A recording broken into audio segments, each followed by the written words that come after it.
दोस्तों, भारत के वैज्ञानिक एक के बाद एक नए तकनीक, नए नए हथियार और नए नए एयरक्राफ्ट बनाने में लगे हुए हैं ताकि हमारी सेना साल 2024 से साल 2025 तक इतनी एडवांस हो सके कि कोई भी देश भारत पर आंख उठाने की न सोचे।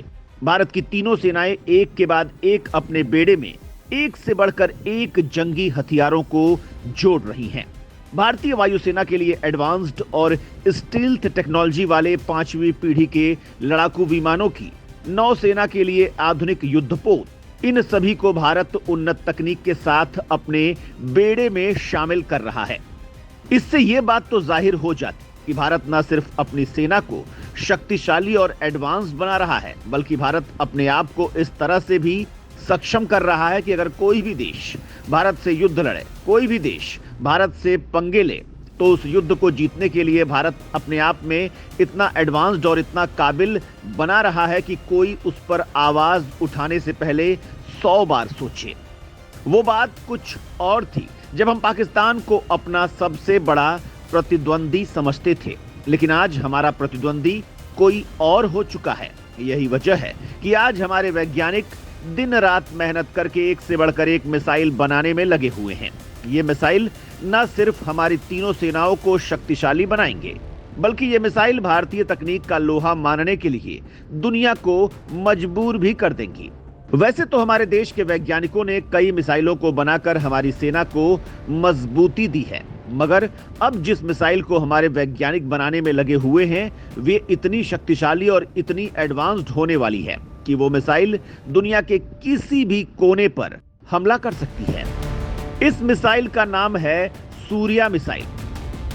सूर्या मिसाइल के बारे में आप में से कौन नहीं जानता होगा। यह मिसाइल ICBM यानी इंटर कॉन्टिनेंटल बैलिस्टिक मिसाइल है। इंटर कॉन्टिनेंटल बैलिस्टिक मिसाइल उन्हें कहा जाता है जो एक द्वीप से दूसरे द्वीप पर हमला करने में सक्षम होती हैं। इसी के आधार पर 1994 में ही भारत के वैज्ञानिकों ने प्रस्ताव बनाकर सरकार को दे दिया था। PV नरसिम्हा राव के नेतृत्व में थोड़ा बहुत काम हुआ था, लेकिन उसके बाद यह प्रोजेक्ट ठंडे बस्ते में चला गया। असल काम अटल बिहारी वाजपेयी के कार्यकाल में हुआ और तब से स्वतंत्र रूप से चलता रहा। मोदी सरकार के आने के बाद 2014 से इस पर बहुत तेजी से काम हुआ। सूर्या मिसाइल भारत की सबसे लंबी दूरी तक मार करने वाली स्ट्रेटेजिक मिसाइल है। इसकी मारक क्षमता में पूरी अर्थ है। इसकी रेंज 10,000 से 12,000 किलोमीटर है, जबकि पृथ्वी की परिधि लगभग 40,000 किलोमीटर है। इस तरह अगर भारत के अलग अलग हिस्सों से इसे फायर किया जाए तो ये दुनिया के किसी भी हिस्से को तबाह कर सकती है। ध्यान रहे, भारत के उत्तर दक्षिण लंबाई 3200 किलोमीटर नहीं बल्कि 5,000 किलोमीटर के आसपास है। अंडमान निकोबार भारत का सबसे दक्षिणी बिंदु है, तो वहीं लद्दाख उत्तर बिंदु से लगभग 5 किलोमीटर दूर है। इसी तरह से ये 17,000 किलोमीटर उत्तर और इतना ही दक्षिण या फिर पूर्व और पश्चिम दिशा में पहुंच सकती है। इस तरह दुनिया का लगभग हर भाग इसकी चपेट में आ जाता है। यह मिसाइल परमाणु बम को डिलीवर करने के लिए बनाई गई है। हालांकि इस मिसाइल से परंपरागत हथियार से डिलीवर किया जा सकता है। यह मिसाइल एक बार में 9 से 12 लक्ष्य को भेद सकती है, यानी 9 से 12 परमाणु बम एक साथ ले जा सकते हैं, क्योंकि ये MIRV मतलब multiple independently target re entry vehicle है। सही शब्दों में ये भारत की अकेली अंतर महाद्वीपीय बैलिस्टिक मिसाइल या फिर ICBM है। इस मिसाइल का वजन लगभग 55,000 किलोग्राम, लंबाई 40 से 70 मीटर और चौड़ाई 1.1 मीटर है। इसकी गति 29 मैक है। इस तरह से यह मिसाइल धरती के किसी भी कोने में ज्यादा से ज्यादा 30 से 40 मिनट में पहुंच सकती है। इस मिसाइल के बारे में भारत सरकार ने कभी भी आधिकारिक रूप से कोई घोषणा नहीं की है, लेकिन विश्व के रक्षा विशेषज्ञों का कहना है कि यह मिसाइल बनकर तैयार हो चुकी है और इसका परीक्षण हाल ही में हुए अग्नि 5 के परीक्षण के नाम से किया जा चुका है।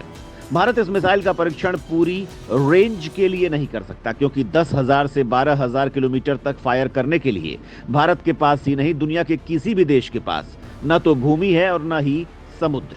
दुनिया के सबसे बड़े देश रूस के पास भी, जो यूरोप से लेकर एशिया तक फैला है, उसके पास भी इतनी लंबाई नहीं है और रूस 9,000 किलोमीटर लंबा है।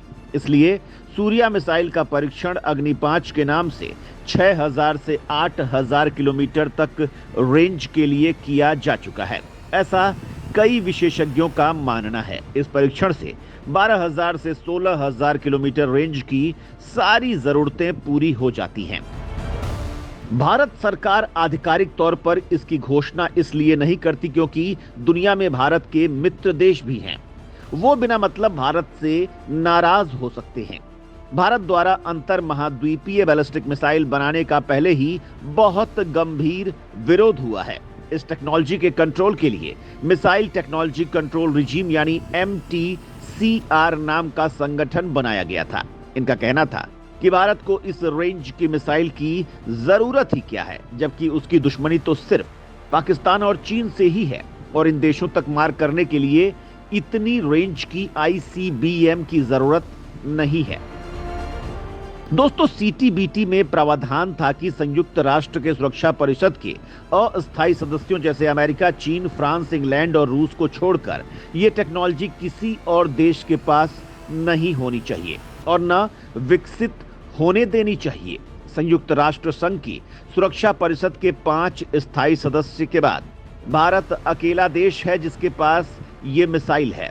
लेकिन अब ऐसा अनुमान है कि चीन ने ये टेक्नोलॉजी उत्तर कोरिया को भी दे दी है। सूर्या मिसाइल को विशेष रूप से रेल या ट्रैक से फायर किया जा सकता है, जिसे ट्रांसपोर्टर इरेक्टर लॉन्चर कहा जाता है।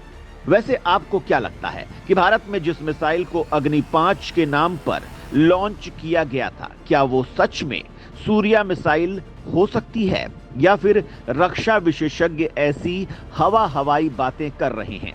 क्या लगता है आपको? हमें अपने विचार कमेंट बॉक्स में अवश्य बताएं।